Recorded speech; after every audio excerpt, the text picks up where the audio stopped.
Hello everyone and welcome to your NARSA weekly update for the week commencing Monday the 22nd of January 2024. It's Gary, it's almost the end of how did that happen? It's almost the end of January already. It's Gary here again and well, we finally got back to proper, well, kind of semi-proper competitive action on the weekend, and of course that means that we also got back to winning ways again after the winter break concluded, and we are back in the thick of things just now, which is great. And as far as I understand it, we don't have any breaks. In fact, it's quite the opposite. We have a ton of games coming up over the next wee while, especially next month.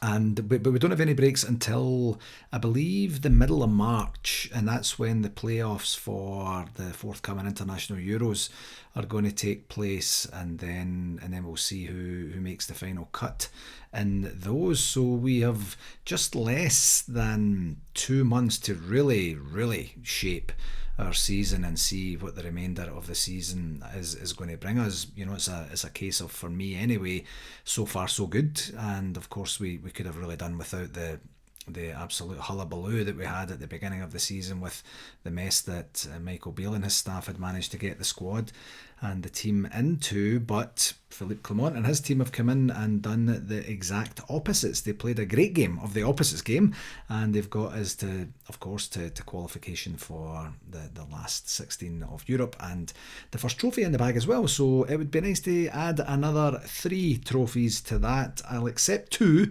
but 3 would be the target for that. And do you know, just to kind of start off before I get to the game segment for this week, you make an assumption of what you think is going to happen. We were all eagerly anticipating what was going to happen over the transfer window time frame, and as we can tell by right now, it's 1:16 p.m. I'm recording a wee bit earlier today. There's not a lot happening at all. Of course, we got one signing in. I guess technically, and it was announced just before the transfer window opened, but other than that, we don't have anything, and it doesn't seem like there's anything super concrete. I heard on David's Heart and Hand show earlier today that we were looking at, I think it was an Ivory Coast midfielder who's playing in Denmark right now. Forgive me, I don't know the actual name, and I did a quick check online before I started recording to see if there was going to be anything coming out, but there was nothing there. But you know, we're 3 weeks in here, folks, and we don't have a whole hell of a lot of action there. Of course, what we do have is we have Alex Lowry making his way back to the club after Hearts had decided not to renew the second half of his loan spell over there at Tynecastle, which I think is okay, because it didn't look like he was starting a hell of a lot of games. I don't know how many he actually played in total in the first half of the season there, but again, what I think is happening is that the club are going to look to get him out on loan again for the remainder part to continue to get some game time in his legs. Haven't heard a thing about Yanis Hadji, and I know we had a wee bit of a conversation on the NARSA WhatsApp group there over the last wee while as to whether we had even the ability to bring Yanis Hadji back from the La Liga and help him, help us over the remainder of the season as well. So a wee bit of activity in one, not a lot of activity on the other. But we're now 9 days before the end of the transfer window, and I think every single manager says we want to do our business early, and we did with one of the, obviously with the Silva loan signing a wee bit earlier. But other than that, very quiet, and that's a wee bit less exciting. I was kind of thinking this morning, maybe we should just do away with this January window, and it's only for emergency cover only, or something like that, because invariably it always ends up being a little bit of a letdown, doesn't it? Anyway, so we'll see what happens. But Fabio Silva's got more game time in him, and hopefully he'll start to contribute with some goals and assists over the coming games as well. Okay, talking about games, just the one game this past week, and it was Saturday's 4-1 demolition away at, I've since been corrected, at The Rock in Dumbarton, in just absolutely awful, treacherous conditions, wasn't it? And a complete potato field of a pitch. It was just absolutely awful to watch. It was even worse than the one that we watched in the I was going to say pre-season friendly, but the winter break friendly that we had in Spain there. That was an awful pitch as well. But we of course we managed to do what we set out to do, which I think would be, 3 or 4 things, which one is, of course, win the game and advance to the next round. So if you wanted to classify that as 2, maybe. And 3, no more injuries. And 4, when the game was secured, get some more game time into the legs of players returning from injury. And I think it was job done on all counts there. So that was great to see. We started off with goals from John Lundstrom, his first of the season apparently, and then Cyril Dessers again, after getting a wee bit maligned for a bit of a honker of a miss not long before it. James Tavernier penalty and an excellent finish. Maybe the goalie might have been a wee bit disappointed at the end of the game with maybe not getting it, but it was a great he just took it early and didn't give the goalie a chance to set himself. And the only blip being losing a goal, yet another goal from a set piece as well, when we were 3-0 up, which was not we were in any danger. I think the goal came in 88 or 89 minutes or something like that. But it's just annoying when we lose a goal, and it would have been great with McCrory being in goals as well, to be able to have him have a clean sheet as well, to kind of add that to his CV as well. But that wasn't to be, unfortunately. But before we actually scored, you remember, if you've seen the game, that Dumbarton did have a couple of really good chances. One right across the goal, I'm not sure if the guy got anything on it. Another one where we had to make a bit of where McCrory had to make a save as well. So 2 goals fairly rapid for us put that sort of thing right, but that could have made it a bit of an interesting afternoon, for the wee club and the whole of Scotland, probably the whole of the UK, in fact, just to kind of go, wait a minute, hold, but fortunately we didn't have that banana skin to deal with or anything, because that would have been a little bit more awkward to navigate. But I don't think that the result was in any real danger, and I think we did what we had to do. I mean, even the camera work was very difficult because of the layout of the pitch, of course, but the weather just coming and battering and beating in on the camera lenses and such through the game as well. So just a little bit odd in the grand scheme of things, but good to go to some of these places again. It's been quite some time, and hopefully it's only ever going to be for cup competitions going forward. I'm fairly confident that's going to be the case as we move forward here. But yeah, job done. Positives, the result, of course. 4 different goal scorers is pretty cool. Lundstrom's first goal of the season, as I mentioned, and just navigating the treacherous conditions out there. You never know. I think you never know when you come up against some of these teams that they might have somebody in there with a point to prove, where they're either trying to catch the eye of our scouts in terms of getting a signing, or they could kick with the other foot. They could support a team from the other persuasion, and they're just looking to make a marker, and all of a sudden one of our players is down injured or whatever. But thankfully, and credit to Dumbarton, I didn't see any of that in the game as well. They were just plugging away, and I thought they played fairly well. They were trying to play football, which was quite refreshing. We don't get teams in the Premiership that does that against us, or do that against us. So yeah, it was great to see. Of course, getting into the next round is a positive, and great to see Borna Barisic, Ryan Jack and Tom Lawrence get more time. I was actually quite surprised that he would have brought on the guys, in those conditions on that pitch, to give them some time on their legs. But maybe that's a wee bit softer on their limbs with the pitch being so cut up and kind of soggy, I guess, and that's maybe better than, say, for example, over at Livingston or down at Kilmarnock or something like that as well, with the plastic pitches there. I don't know. Anyway, but yeah, positives all round. The negatives, of course, we were a wee bit wasteful in front of goals, I think, and especially before we opened the scoring. After that, I think it was pretty much under control, especially getting those 2 goals rapid. And the goal that we lost, it's another goal from a set piece again, folks. I mean, and that's been really highlighted in the friendly against Copenhagen last week, and actually, I guess it would even be in the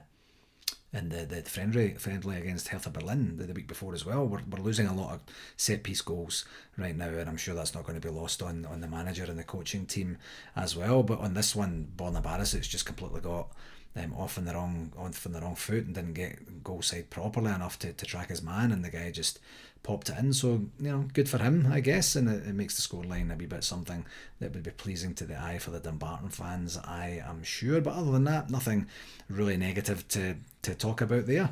On the stats perspective, we had 72% possession and 21 shots on goal with 7 on target. So, a third of our shots were on target. I don't know if that's good or bad. It doesn't feel that great, to be honest, but maybe it's okay. And that was versus Dumbarton had 4 shots on goal in total with 2 on target. So yeah, a plucky game. They did what they had to do. Credit to them. I was keeping in touch with my good friend Gillian back home as well, and she was thoroughly demoralised by the end of the game, which is the name of the game in sports such as this. But better luck next time, Gillian. It was great to chat to you.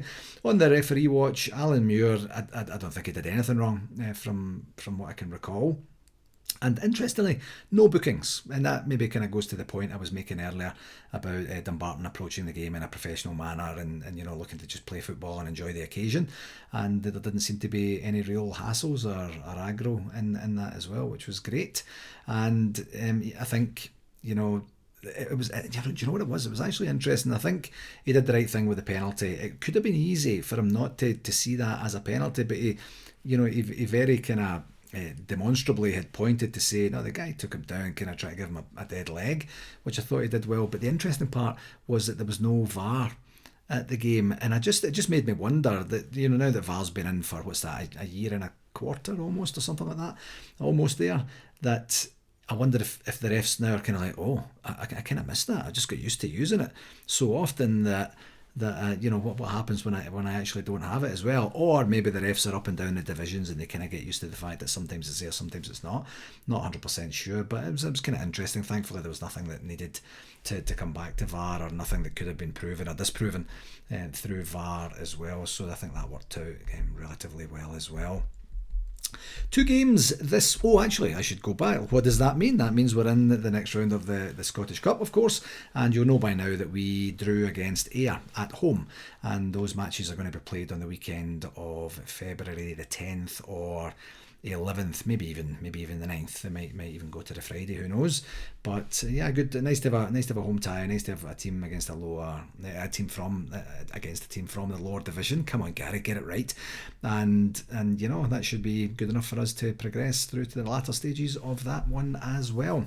2 games this week, and both are in the league. The first one is one of our 2 games in hand that we have at the top of the table, and it's a tough one. It's away to Hibs, and that's on Wednesday the 24th of January with a 2:45 p.m. Eastern Standard Time kickoff. That's 7:45 in the UK.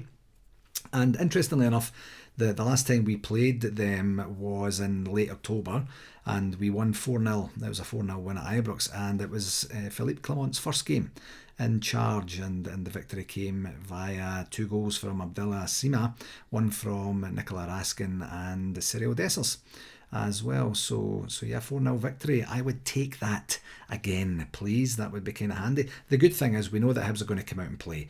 If we can contain them properly and do our job defensively and in attack as well, then I expect that we'll have more than enough opportunities to win this game as well. So fingers crossed for that one, and that takes us 1 game closer as well. So no slip-ups on this one, please, Rangers. And the second one's another tricky one, which is away to St Mirren, which, as you know, are from the most beautiful town, voted the most beautiful town in the world by me and Leo, and that's really all that matters. And that's this Saturday at the 27th of January at 7:30 a.m. Eastern Standard Time, 12:30 p.m. in the UK as well. And that's, of course, in Paisley. And the last time we played them twice this season. We beat them 2-0 at the beginning of December, 2 goals for Sima.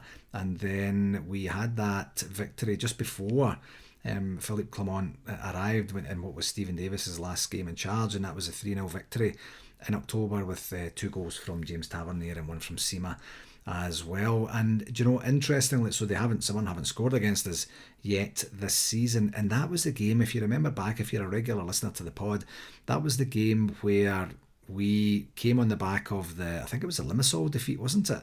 And we were thinking like that St Mirren are going to just go for the jugular here. They're going to, really crank it up and take it to us. And they kind of didn't. They kind of sat back. They kind of bottled it a wee bit, I thought, and I think I said a version of that after that as well. So St Mirren, if you're listening, please do that again. I really enjoyed that day, and I look forward to reaping the rewards of two important games this week, 2 away games and 2 games where we're hoping to get maximum points from those as well. For RTV, with this last wee while, I don't think we had any real problems. There was a wee bit of consternation at the beginning where the feed didn't present itself to being available until about 5 minutes-ish before kick-off on the weekend, which was kind of odd. I don't know if that's the Viaplay folks just playing funny buggers or something like that. I'm not sure. I didn't actually get any information from RTV about why that was the case or not, but other than that, I think it was okay. We did have a bit of a complaint from Fraser over at Vancouver Downtown that they had lost the feed at the end, which had then meant that they had lost the action at the end of the game, which would have been Scott Wright's goal and Dumbarton's goal as well. Not 100% sure what happened there. I was watching the game personally. I was watching the game in Banff. I had taken Leo out to the mountains for his snowboarding, and the signal I had was kind of garbage, but I think it was actual signal. I don't think it was anything to do with RTV or anything like that, but still got to see most of the action anyway. So yeah, on the shout-outs, this was a bit of a miss for me last week, because last week I had said I didn't have anything in the way of material shout-outs, and I just got my dates mixed up. And of course the big thing that I missed from a NARSA community perspective was the Nicky Lyle tribute day that was being held there this past Saturday over at the London Rangers Supporters Club. And if you were watching the game on Rangers TV, you will have heard Tom Miller's tribute to Nicky as well, just towards the end of half time there, which was very poignant, and Tom does a great job with that sort of stuff. Thanks again, Tom, for doing that. Yeah, they had the event at the Scots Corner pub after the game, and we saw some videos. In fact, there's a video that's on YouTube now that I'm going to put in the link for the blurb for today's pod, and it shows you, it's about 7 or 8 minutes of some very nostalgic Scottish songs and a highlight reel of photographs that go through there as well, just of the life and times of almost all dedicated to Rangers, Nicky, but certainly some family stuff, family photos and family bits and pieces in there as well. And there was some videos floating around on the weekend where Dave Shillinglaw had done the tribute or the eulogy to Nicky as well. Did a fantastic job, and by all accounts a fantastic time was had by all. I had a quick chat with Lorraine, who was there, Lorraine Spencer, communications director, when she was over there as well, and it sounded like she was having a great time, and it was just so well done as well. So fantastic to have such a poignant and well put together a tribute and send off to one of our own, NARSA's official greeter, Nicky. It's still kind of surreal to think that he's not with us anymore. But well done to Dave and everyone over at the London Rangers Supporters Club and the Scots Corner for everything that you did to put this event together. So the second one I did want to do from a shout-outs perspective was to congratulate the women's team on making it to the Sky Sports Cup final with a 3-2 victory over their counterparts from the East End, let's just say. And I think they went behind. They were on top as far as I understand it, but then went behind to a penalty. Celtic's 2 goals were penalties, in fact, but then came back to go ahead. Lost a very late penalty, thinking the game, I'm assuming, would go to extra time, but then scored before we even got to that point with our own penalty. And of course, the 2 Celtic penalties were never penalties in a million years, and ours was a stone wall. That's what I'm sticking to anyway, but that's what it looked like. But congratulations. It seems to be that Joe Potter has the women's team with the ability to be able to get these very, very important results. That's what Michael Beale could not do with his Rangers team. Giovanni Van Bronckhorst, of course, struggled towards the end of his tenure with that as well. And Philippe Clement the jury's out as to whether he can beat Celtic or not, because he hasn't yet, and we had an opportunity to do so a few weeks back there and didn't take it. So yeah, that's a bit of a lead from the front there, Joe, and they're in the final now. I believe the final, I think they're playing Partick Thistle in the final. Don't quote me on that. Apologies if I've got that wrong, but basically anyone that's not Celtic or Glasgow City on the women's side should be, if Rangers apply themselves properly, should be a victory in the cup as well, so they get an opportunity to retain that as well. So congratulations. It's always good to talk about an Old Firm victory, even if it's not for the men's first team.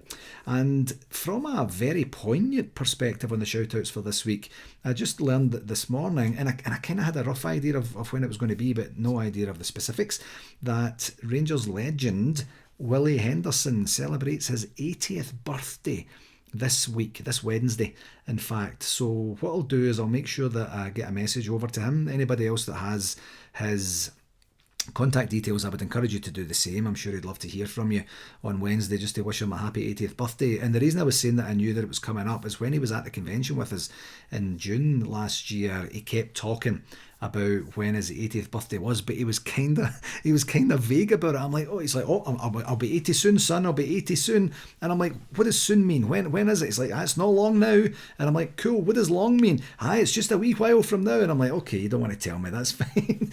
But congratulations and thank you, Willie, for everything that you've done for Rangers, of course, and for NARSA over the years. Just an absolute diamond of a guy, and such a wonderful person to be in his company. His story is still as sharp as a tack. His stories are amazing. He's just always eager to please as well, like a genuine, literal, living legend. And as I say, I'll be messaging him on behalf of myself and NARSA on Wednesday as well. So yeah, a big deal there.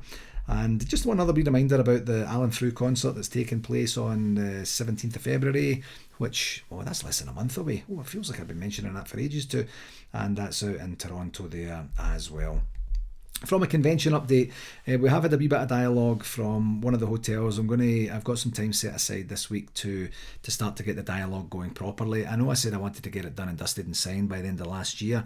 Didn't do that. Now January's almost gone. So my target to have an actual contract signed with the hotel is the end of February, and that's what I'm committed to doing as well. So we'll get that organised and get that moving in the right direction so that we can have some contracts to review and then make a final decision and then move forward from there.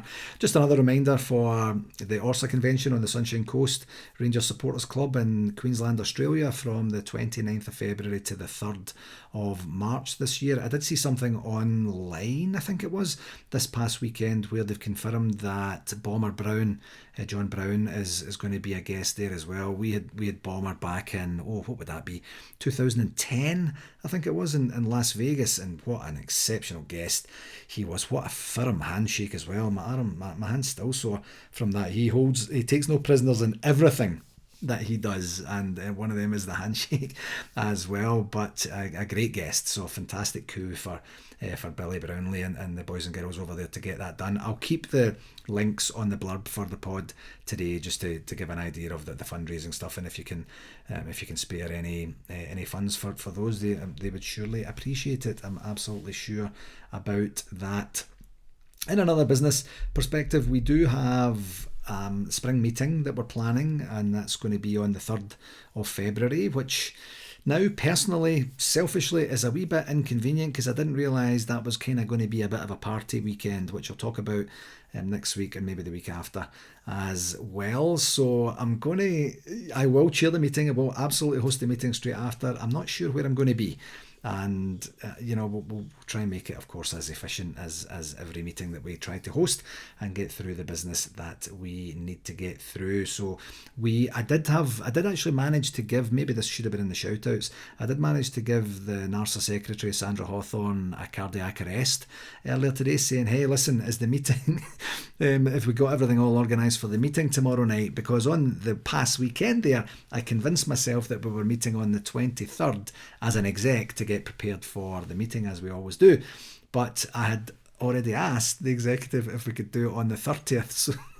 So Sandra thought she had missed something, and then Sandra's such a sweetheart that she was kind of taking it upon herself. And I was like, no, you didn't miss anything. You got it exactly right.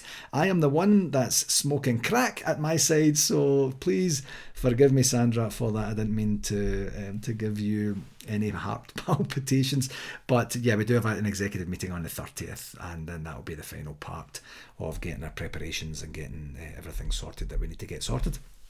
On the communication section for this week, we do have the Gers guide, and it starts on Tuesday for this week, and that's of course the press conference in advance of the Hibs game on Wednesday. Wednesday, of course, is the Hibs game in and of itself, but here's the key. Here's how I got to know when Willie Henderson's birthday is that there are two features that RTV are doing on Wednesday. One is an interview with Nicholas Raskin, and the other one is a little bit of I don't know if it's a movie or a film or some interviews, but there's a commemoration video of some description going up on the Rangers TV website on Wednesday, and I would encourage you to absolutely look at that. I definitely will be looking at that as well. I'm very fortunate to have one of Willie's DVDs signed by the great man himself at home, and it's always a fantastic watch as well.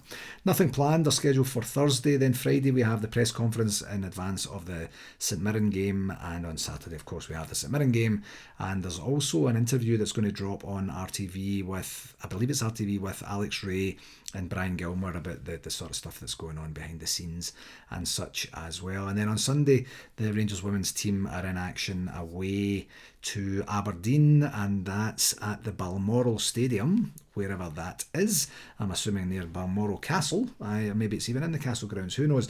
And that's a 2 p.m. UK kick-off time there on Sunday as well.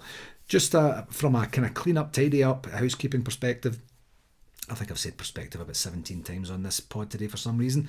And Lorraine Spencer, Communications Director, had sent out an email, I think it was this morning, just basically saying, look, please take a look at the NARSA website, and let us know if there's any details that need to be corrected in terms of your location, in terms of your social media feeds, in terms of who your executive are, so that we can get those updated. And that really came on the back of we've been a wee bit delinquent over the last wee while in getting some of the updates done. There's just been a bit of a transition from one person to another person, and some of the stuff has kind of went through the cracks. Sincere apologies for that. We did manage to get Dallas Rangers Supporters Club organised on that. We still have the NorCal True Blues to get organised on that as well, but we encourage you to go and look at everything and just make sure all the names are right, because that's where people would be reaching out and using that as a communication platform to get in touch with your club should they be travelling, or someone they know is travelling to your location, to give them an opportunity to make sure that we can get the Blue Noses hooked up as well. So please take a look at that. If you haven't seen it yet, it's been sent to all presidents and secretaries,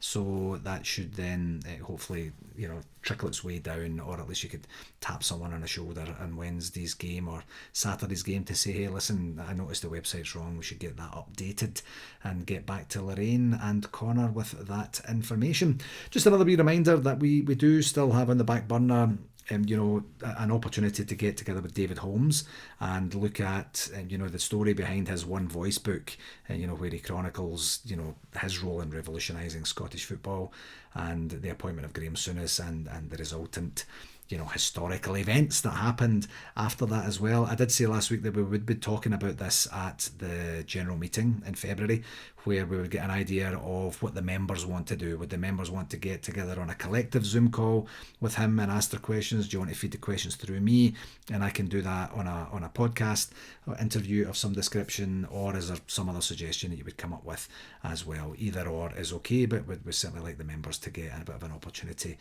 to do that as well. So we'll keep in touch with Lynn and Kevin and figure that part out as well. I did have a meeting this morning with Nick Thomson, the head of communications for the club, and we had a great chat. Nick's a great guy. Of course, you'll know that I had interviewed Nick on one of the podcast interviews a few years back, whenever it was, and he's a great guy, doing very well with the club right now. And we just basically went through a kind of more of a rekindling the relationship conversation of what do you need from NARSA, what does NARSA need from you, and bouncing around some ideas. We centred a lot of the conversation around NARSA 2025. Once we have a signed contract there, we would get an opportunity to sit down with all the key players at the club and say, okay, how is, for example, the digital team going to support us on social media? How is Rangers TV going to support us in terms of getting the message out? How's the communications team internally and externally going to support us and getting the messaging out there and such as well? So it's going to be a massive collaboration effort, not just between NARSA and Rangers, but the individual groups within Rangers as well. So that's the stuff that just completely jazzes me and floats my boat. So I cannot wait for that as well. And just lastly, on the communication front for this week, Rangers did announce a partnership last week with a company called eBury. Hopefully I haven't messed that up, and that's they're a global fintech financial technology company that's the club's official financial exchange transfer partner now. And the partnership, I'm reading some of this out here, the partnership's going to run from this season through to the end of next season. That's 25-26, actually 2 seasons from now, I guess. Would that be? Yeah, 2 seasons from now. And Rangers are the latest addition to their growing sports portfolio. They are a global financial services firm that empowers businesses of all sizes to trade and grow internationally with ease by removing global barriers. Now, this resonated with me selfishly as I continue to build my business on the coaching side. I kind of think I need some organisation that sounds like this, so that if I get any opportunity to be working with people in the States, in the UK, in Australia, and wherever, that I can do that with the knowledge that this is how we can do the financial exchange, this is how the currency will work, this is how we're going to manage the finances overall. So I'm very, very interested in that personally as well. And our Chief Commercial Officer had commented, eBury are hugely innovative and rapidly growing global financial services firm in which we are extremely proud to partner with. We have incredible support from all of our fantastic partners, and being able to add another successful global business such as eBury to our portfolio is a fantastic milestone and further validation of the value Rangers Football Club can deliver to businesses around the world as well. There's an article on the website if you're interested in hearing what the eBury folks had to say as well. But yeah, keeping an eye on the global stuff as well as obviously taking care of things more locally and domestically is what the club are focusing on, and it's great to see that sort of stuff. I just love the stuff on the business side. Okay, my friends, that will do it for this week. As always, I'd like to take this opportunity to thank you very, very, very much for taking the time to listen, and please do share it with someone that you think might enjoy it. In fact, here's a wee task. Why don't you make a commitment? If you're literally listening as far into the pod as this, please share it. Take an action item and share it with one other person. And if we get one more listener, let me know who it is and you'll get a shout out on a future pod. I promise that you will. Now let's do that. Until next week, my friends, here's to navigating the tricky games that are coming up here this week. One game at a time, lads, one game at a time. And here's to 6 points. Until next week, please do take care of yourself and all the very best. Okay, cheerio now.